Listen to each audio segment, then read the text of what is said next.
Здравейте, аз се казвам Йордан и съм професионален астролог. Моята работа е свързана с изготвяне на хороскопи в Радицентър.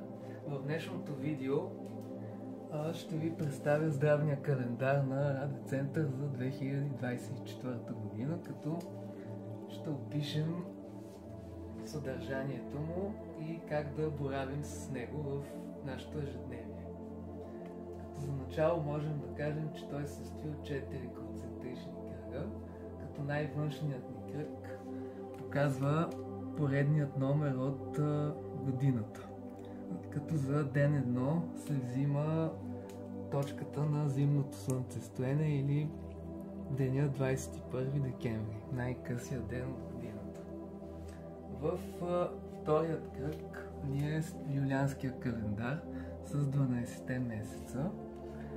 И голямото удобство тук е, че като искаме да предприемем някакво начинание в зависимост от това колко време искаме да го практикуваме, примерно можем да кажем, че искаме да стартираме някаква програма от физически упражнения с продължителност 20 дни.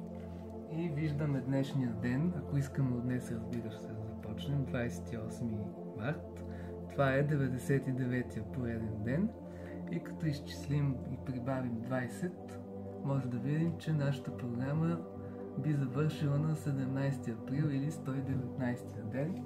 Голямото удобство на този календар е, че няма никаква необходимост от калкулатори, Google и разни други приложения, които да ни изчисляват разликата между две дати.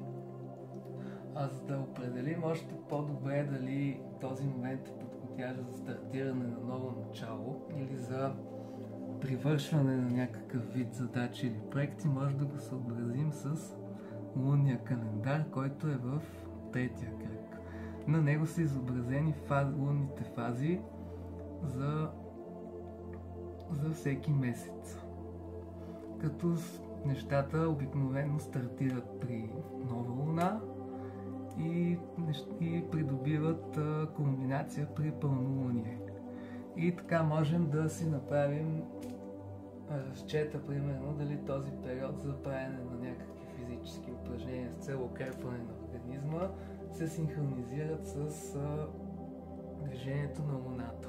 По отношение на постенето и гладуването можем да съчетаем календара на лунните фази заедно с юлианския календар, като за тази цел, тъй като искаме да се отърваваме от излишни килограми, трябва да започнем нашето начинание при пълна луна и да сме особено стриктни до следващия месец, в който имаме пълна луна. Или това е период между две пълнолуни и един лунен месец, като най-важни са ни дните, в които луната е в точна фаза. Дали ще е пълнолуние, последна или първа четвърт или новолуние. В тези дни трябва да бъдем особено внимателни и предимно да консумираме течности, повече вода и чай, ако искаме, разбира се, да постигнем добър резултат.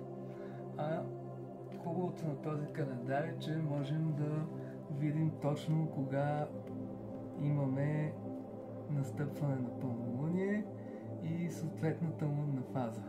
Защото, примерно, тъй като гладуването е свързано с сваляне на килограми, е добре да се започне при пълна фаза на луната, и като тя вече тръгва да намалява като в своята осветеност, гледана от Земята, де-факто това спомага за естествения ритъм на организма ни. Кръг изобразява 12-те зодиакални знака, започващи от Овен и завършващи с Риби. Хубавото и положителното тук е, че съчетано с лунния календар може да видим, например, през периода на Овена, кога имаме фаза на нова луна, в която ние можем да си поставим някакви нови начала, нови цели, да бъдем по-предприемчиви и по-смели. Тоест, това са ни периодите, в които ние трябва да изразяваме енергията на зодиакалния знак Овен, която е свързана именно с смелост. И вече, когато им настъпи съответно нашата фаза на пълнолуние, където сме разгърнали пълния си потенциал, ние можем тогава да придобиеме някакъв вид зрялост и развитие в нашето себеизразяване, което също се свързва с знака Овен. А за по-непрофесионална употреба, най-лесното, което може да видим е, примерно, някой наш близък, кога е роден и директно да определим неговата зодия. И за да направим едно последно отклонение, както споменахме за енергията на зодиакалния знак Овен, това, което казахме, е изцяло на глобално ниво. Всеки един от нас в своята астрологична карта има този знак и за да се изследва влиянието на овенската енергия във всеки хороскоп, просто трябва да се направи анализ на рождената карта на всеки индивид и съответно да се направи и подробна прогностика за него, примерно най-често за една година напред. И тази прогностика може да я направим заедно. И моите контакти са споделени на уебсайта на Рада Център и ще се радвам да се свържете с мен и да разгледаме вашата астрологична карта. Последното удобство, което предлага календара на Рада Център, е една програма от физически упражнения за заздравяване на кръста и укрепване на тялото.